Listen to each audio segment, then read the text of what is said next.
Hi, everyone. Screen time. Can we and should we avoid it? As adults, it can be difficult to regulate our screen time, but for kids, oh boy, they don't know when to put it down. It's not uncommon for kids to spend countless hours in front of screens. Maybe it's social media, it's probably video games. In general, kids are just not spending as much time outside, socializing with their friends in old fashioned ways, maybe playing board games. You get the picture. So here's the question. Is it all bad? If you have opened up that screen time door to your younger kids or preteens or even teenagers by allowing them to have all kinds of social media accounts and playing lots of video games, what can you, or maybe I should say, what should you do now? Today's guest has those answers. She's the author of 9 books, including Screen Kids, Parents Rising, 31 Days to Becoming a Happy Mom, and Calm, Cool, and Collected, 5 Digital Habits for a More Balanced Life. You are going to love Arlene Pellicane. And before we get started, I want to ask you to share this podcast with your friends and family. It's how I can continue to grow and bring important topics to more people. And much like today's topic, I have hundreds of similar topics on my website with actionable tips for being healthier and happier. Okay, so a lot of kids are getting ready to go on break for the holidays, and that means more time at home and potentially more time on screens. Let's get to the interview with Arlene Pellicane. I've been looking forward to this conversation. Arlene is so knowledgeable. She has such a great way of explaining all of these things we parents worry about. And with a 12-year-old Arlene, a boy, especially my first 2 girls, the screen thing is a big deal. I've got a 12-year-old girl. I understand. Why? So let's talk first scientifically. Yeah. I know in my gut, it's not good for my kids. I know it is, yet everyone's doing it. It's everywhere they go. But let's talk about the science first, because I know you have all that information. What happens physically and emotionally when our kids spend time on screens? Yeah. So really, you look at that brain and, they've done brain scans of kids who are, let's say, video gaming 20 hours a week or more.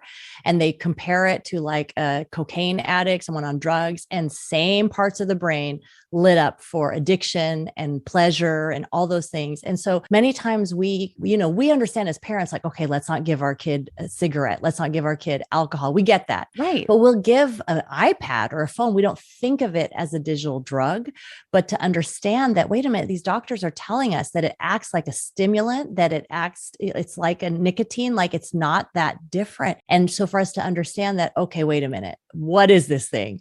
And when we say, well, what's happening in the brain? That's a good question. So they've done this study over the National Institute of Health. They're looking at 10,000 kids. It's called the ABCD study. And they're finding already that when kids are online more than 7 hours a day, which statistically that's where they're at, that they're finding that they score less on language tests. They score less on thinking tests. They have a premature thinning of the cortex. That's the part of our 5 where it processes the 5 senses. And so that's supposed to happen when people are old, and here are these young people. But think of it, that's the 5 senses. Like you don't taste as well, you don't see as well, all those things. Well, when you're on screens all the time, you're not tasting, you're not smelling. Like these things are being dulled because they're not being used. And so I think what we have to understand is, wow, our child has this brain that's developing, and as they use it, they'll get to keep it. But the parts that aren't used get pruned away. So there's like another jump in brain growth. The first one is from birth to 2. The brain's going to triple in size. So that's why the pediatrician's saying, don't give your child a phone during that time. They need to develop. Well, they get another jump at puberty. How funny, right? They get another jump. Oh, and as Dr. Jay Geeds talks about from UCLA, he was saying that it's a use it or lose it principle. Like whatever neurons are being used, those are kept. So if your kid's doing sports, academics, talking to people, friendships, that's going to be used. It's strengthened. And whatever's not used gets pruned away, just like a tree, like the dead leaves. If it's not being used, it gets pruned away. But if your kid is watching TV and being entertained all the time, then all the other stuff, the reading, all the other good stuff, that gets pruned away. So it's the idea of use it or lose it, that the brain cells that your child has in puberty, those are going to carry through as for their adulthood. And that's a huge reason to say to your child, wait a minute, you need to be doing more than just video gaming and social media. In fact, we've got to really lessen that part of your life and increase other parts of your life that are Right. going to make you much more healthy. So think in your child's brain, you really are, it's building, you're building a building. So do you want a cathedral that's really intricate and detailed with lots of experiences? Or do you want this little shack? And the shack, all it's got inside is like popcorn, pizza, YouTube, and they're having fun in there. But that's That all is a that's scary inside, thought. right? A scary So thought. what are And you trying to yeah, build? and I'm Yeah. thinking like, I really don't want my son to live in a shack for the rest of his life. Right. So to have that That's why they thought live as in a our parent, house for the rest of their life, because they only have the shack. And that's the truth. you live in the basement forever. Yes. Oh boy, that's huge. I want to go into the relational skills that kids need. Yeah. But before we do that, can you reverse damage that's already been done? Kids that are teenagers and like we don't do electronics in their rooms. To me, that's a huge deal. And that's something to really stand on. You're going to help your hard. child so much if you will just keep that phone out of the room, because simply sleep, if you just look from a sleep perspective, that is worth it. But so many parents, and I can't say anything because I've made plenty of mistakes as a parent, but so many have made the mistake, or maybe they didn't know. And so they have the gaming in the room, they have their phones in the room. And then it feels like, gosh, I'm punishing them and telling them they're bad if I take it all away because they've had it forever. And they're like, what are you doing? Like, how do you go back? How do you backpedal? How do you change the mistakes we didn't know we were making? Yes. That backpedaling definitely looks like an apology. I'm sorry. I've learned these things. I've noticed these things in you. I made a mistake.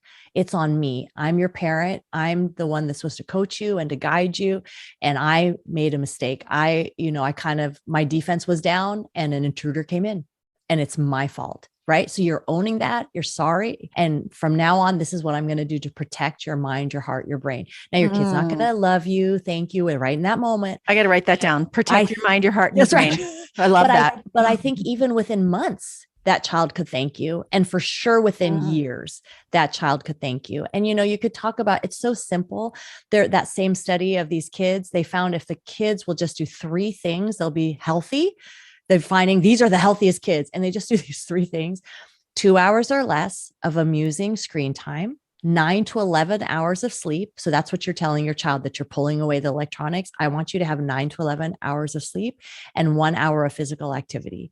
So if they will do these things as regular rhythms in their day, they're going to be better off than probably 70% of the population or more by just being healthy. Yeah. And so you're really trying to teach your child, I'm doing this for your best. And even though it hurts in the short term, it's going to help you in the long term. And that's what we're parenting towards. Our kids don't have that long view. They just think you're ruining your life today. Yeah. And they don't see like, hey, I'm trying to save your life tomorrow, buddy. But they will. They'll get there. Yeah. And then not being afraid, which I totally guilty of this. Yes. I'm really going to make them mad and disappoint them and say in 10, 20 years, it just doesn't matter. I have to do what's right and let them be mad at me. Yeah. You have to, parents, we need to just say that, Arlene, right now. Be the parent. Be the you parent. Don't have to be popular. No, be the parent, not the friend. It is so hard, but you absolutely have to do it. Yeah.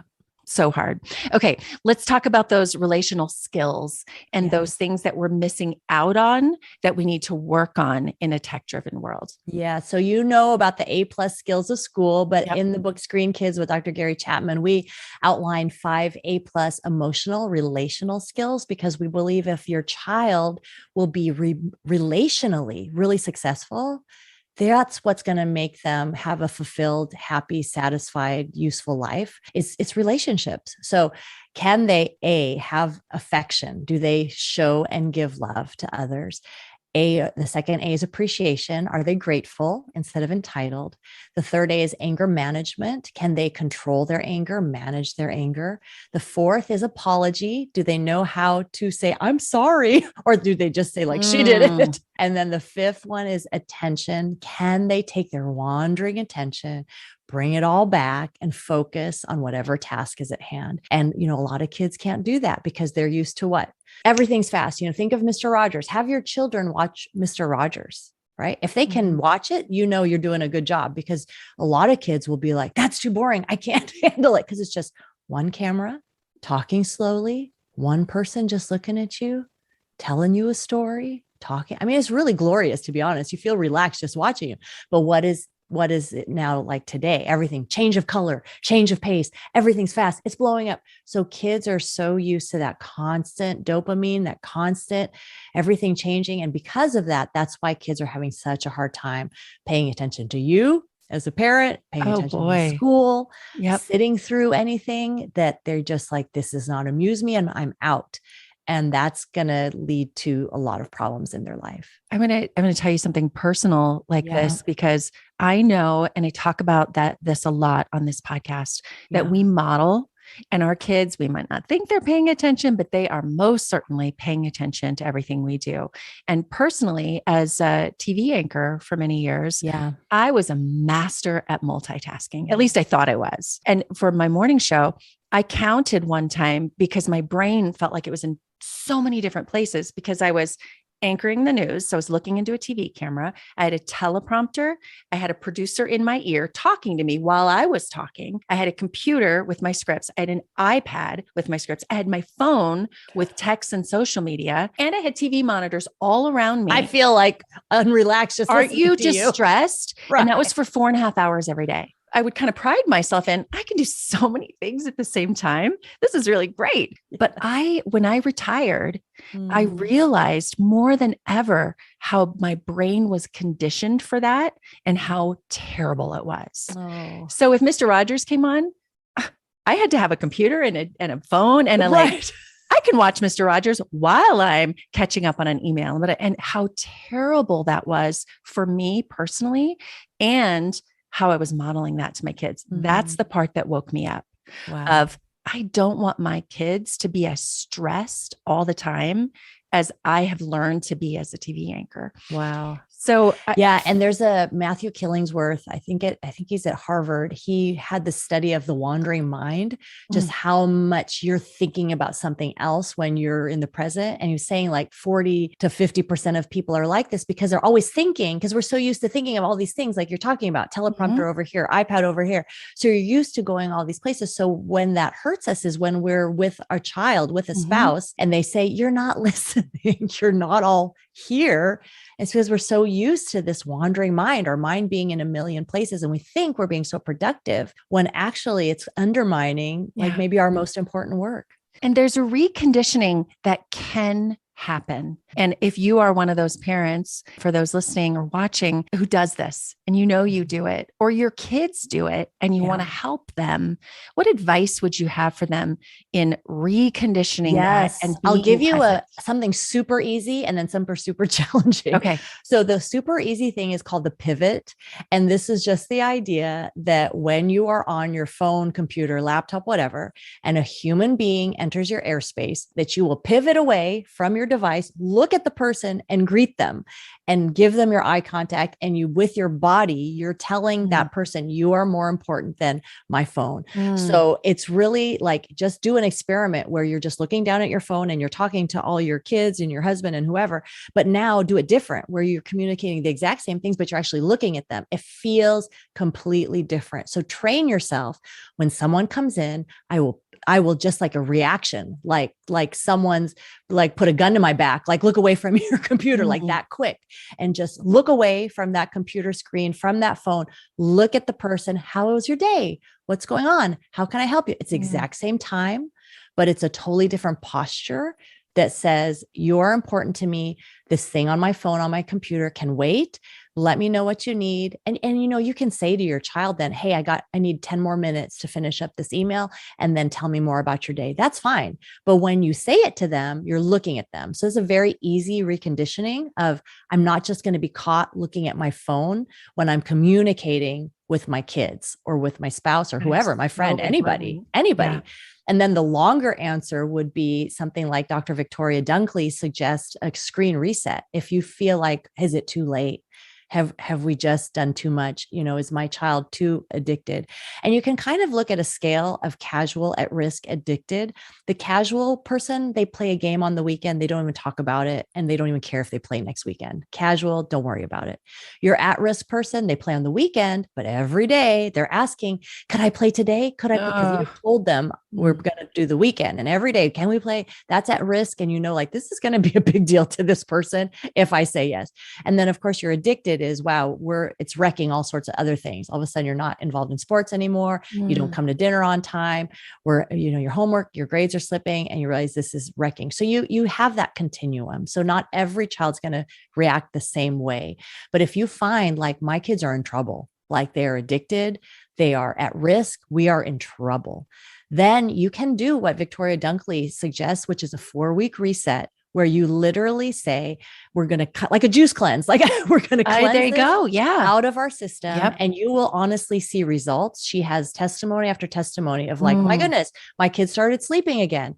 Their mood changes went away. They weren't so angry. They started paying attention in school. Their grades started going up. And the thing about this is there's no cost. There's no risk. It's not like taking a trial medicine or something to fix your child. There's no risk. There's nothing bad's going to happen. They're just going to be mad at you, and you can deal with mad at you. That's okay. Right. Yep. So you can reverse things. It's not too late as long as kids are under your roof.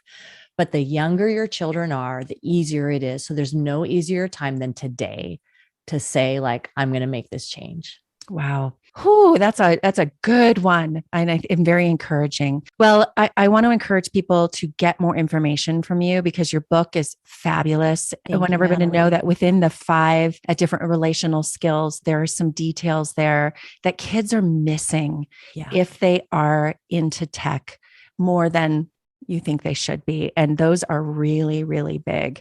And you'll get those in the book. So where can people get more information? On the book? Definitely everything you've done. Screen Kids. And we also have a companion book, Grandparenting Screen Kids. You can get that wherever you buy books, Amazon, etc. You can look at my website, happyhomeuniversity.com. You can take a quiz. Is my child getting too much screen time?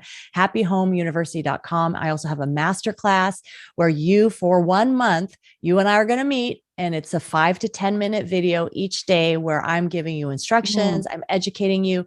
We're talking about the truth about tech, where we go more in depth on the A+ skills. We help you restart your home.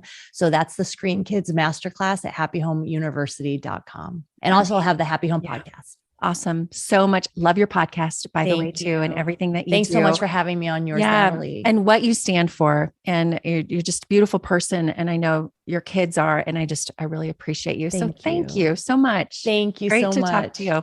Okay. We'll talk again soon.